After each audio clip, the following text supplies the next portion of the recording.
নমস্কাৰ, স্বাস্থ্য সম্পৰ্কীয় অন্য এটা ভিডিঅ'লৈ আপোনালোকক স্বাগতম জনাইছোঁ। আজি আপোনালোকৰ আগলৈ গেছৰ সম্পৰ্কে অন্য এটা ভিডিঅ' লৈ আহিছোঁ। আজি আমি আলোচনা কৰিম কি ধৰণৰ উপায়েৰে আমি আমাৰ এই গেছৰ সমস্যাৰ পৰা পৰিত্ৰাণ লাভ কৰিব পাৰোঁ এই সম্পৰ্কে। আহক তেন্তে পলম নকৰি আজি ভিডিঅ'টি আৰম্ভ কৰোঁ। আজিকালি অধিকাংশ লোকৰে গেছৰ সমস্যা আছে। যাৰ এই গেছৰ সমস্যা নাই তেওঁ সঁচাকৈয়ে ভাগ্যৱান। পেটত অত্যধিক গেছ হোৱাৰ ফলত পেট ফুলি অহাৰ লগতে যি বেদনাদায়ক বিষ অনুভৱ হয় সেয়া কেৱল ভুক্তভোগীয়েহে বুজি পায়। এই পেট ফুলা বা গেছৰ বহু ধৰণৰ সমস্যা আছে। হৰমনৰ ভাৰসাম্যহীনতাৰ কাৰণেও হ'ব পাৰে গেছ, বা বাহী খাদ্য আমি গ্ৰহণ কৰিলে গেছ হ'ব পাৰে। কৌষ্ঠকাঠিন্য, ভোক নলগা, একে ঠাইতে কেইবা ঘণ্টা ধৰি বহি থকাৰ ফলতো আমাৰ এই গেছ বা পেট ফুলাৰ সমস্যাৰ হ'ব পাৰে। বহু সময়ত দেখা যায় যে বহুতো লোকে গেছ হৈছে, পেট জ্বলিছে বা উগাৰ আহিছে ইত্যাদি ধৰণৰ অভিযোগবোৰ লৈ চিকিৎসকৰ ওচৰলৈ যায় আৰু চিকিৎসকেও গেছৰ দৰৱ দি ভাগৰি পৰা দেখা যায়, কিন্তু গেছৰ সমস্যা দূৰ কৰিব নোৱাৰে। বেমাৰীসকলেও দৰৱ ব্যৱহাৰ কৰি পৰিত্ৰাণ নাপায়, মূৰে কপালে হাত দিবলগীয়া অৱস্থা হয়। বৰ্তমান সময়ত ই এটা অতি প্ৰধান সমস্যা হিচাপে হৈ পৰিছে। আচলতে খোৱা লোৱা, চলন ফুৰণ, দৈনন্দিন জীৱন ধাৰণৰ পদ্ধতি আদিয়ে মানুহক এই সমস্যাত ভুগিবলৈ বাধ্য কৰায়। এইবোৰৰ ভিতৰত খাদ্য গ্ৰহণ আদি ভালদৰে হজম নোহোৱাটো পেটত অত্যধিক গেছ হোৱাৰ প্ৰধান কাৰণ হিচাপে চিহ্নিত হ'ব পাৰে। মানুহৰ দেহত বহু ধৰণৰ এনজাইম থাকে। যেতিয়া কোনো খাদ্যত কোনো বিশেষ ধৰণৰ এনজাইমৰ অভাৱ হৈ যায় বা খোৱা খাদ্য কণাবোৰ ভাঙিব নোৱাৰে, তেতিয়াই অজিন আৰম্ভ হয়।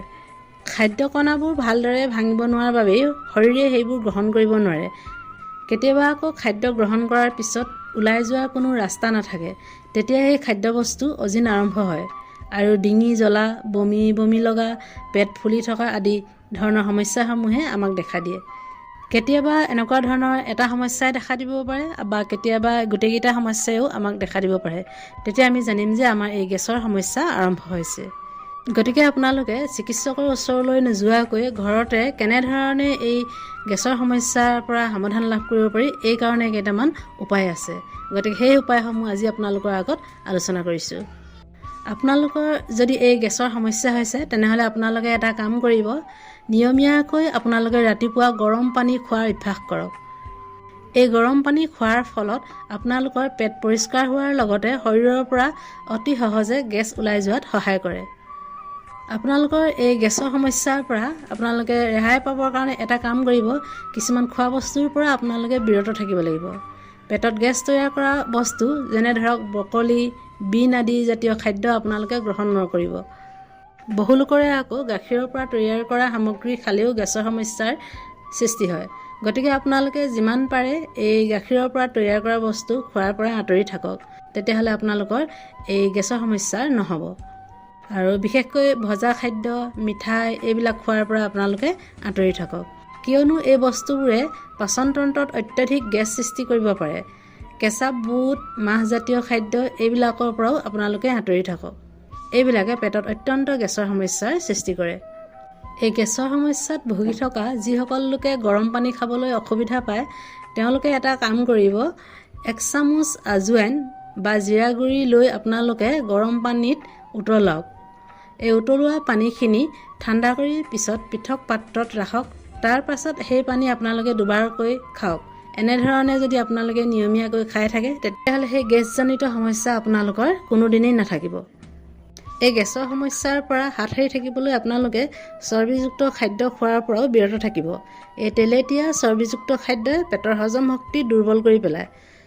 কেৱল সেয়াই নহয়, এই খাদ্যসমূহ গ্ৰহণ কৰিলে পেটত গেছৰ সৃষ্টি হৈ বিষো হ'ব পাৰে।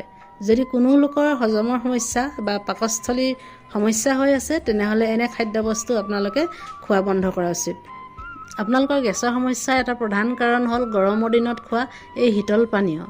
বহু লোকৰ এটি ভুল ধাৰণা আছে যে কাৰ্বনেটযুক্ত পানীয় অৰ্থাৎ শীতল পানীয় যদি আপোনালোকে খায় তেনেহ'লে পাকস্থলীত উৎপন্ন হোৱা গেছৰ মাত্ৰা কমি আহে বুলি ভাবে, কিন্তু এইটো সঁচা নহয়। দৰাচলতে ই একেবাৰে বিপৰীত। কাৰ্বনেটযুক্ত পানীয়ত উচ্চ পৰিমাণৰ গেছীয় উপাদান থাকে, যাক কাৰ্বন ডাই অক্সাইড বুলি কোৱা হয়। যেতিয়া গেছত ভুগি থকা কোনো ব্যক্তিয়ে এই শীতল পানীয়বোৰ খায় তেন্তে ই পাচনতন্ত্ৰত আবদ্ধ হৈ পৰে আৰু এই আবদ্ধ হৈ পৰাৰ ফলতে গেছৰ সমস্যা অধিক মাত্ৰাত বৃদ্ধি কৰে। গতিকে আপোনালোকে যিমান পাৰে গৰমৰ দিনত এই শীতল পানীয় খোৱাৰ পৰা আপোনালোকে আঁতৰি থাকক। কিছুমান ব্যক্তিৰ এনে হয় যে ঘেঁহুৰে তৈয়াৰ কৰা ৰুটি, খাদ্যবস্তু, বিস্কুট, পাস্তা আদি খোৱাৰ ফলত গেছৰ সমস্যাত ভোগে। তেন্তে সেই লোকসকলে এই বস্তুবোৰ খোৱাৰ পৰা আঁতৰি থাকক। তাৰ সলনি আপোনালোকে গ্লুটেনমুক্ত খাদ্য গ্ৰহণ কৰা উচিত। আপোনালোকে গেছৰ সমস্যাৰ পৰা পৰিত্ৰাণ পোৱাৰ কাৰণে এটা কাম কৰক যে আপোনালোকে খাদ্য খোৱাৰ পাছত নিয়মিতভাৱে কম পৰিমাণে অকণমানকৈ চফ খোৱাৰ আৰম্ভ কৰক। আৰু এনেধৰণে যদি চফ খায় তেতিয়াহ'লে আপোনালোকৰ খাদ্যবস্তুৰ হজম হয়, আৰু খাদ্যবস্তুৰ হজম হ'লে আপোনালোকে এই গেছ বা এচিডিটিৰ সমস্যাৰ পৰা উপশম লাভ কৰিব। গেছৰ সমস্যাৰ বিষয়ে আজি ভিডিঅ'টিত ইমানখিনি আলোচনা কৰিলোঁ। এনেধৰণৰ নতুন নতুন ভিডিঅ' পাই থাকিবৰ কাৰণে আপোনালোকে চেনেলটি ছাবস্ক্ৰাইব কৰিব আৰু আপোনালোকৰ বন্ধুবৰ্গলৈ শ্বেয়াৰ কৰিব। ধন্যবাদ।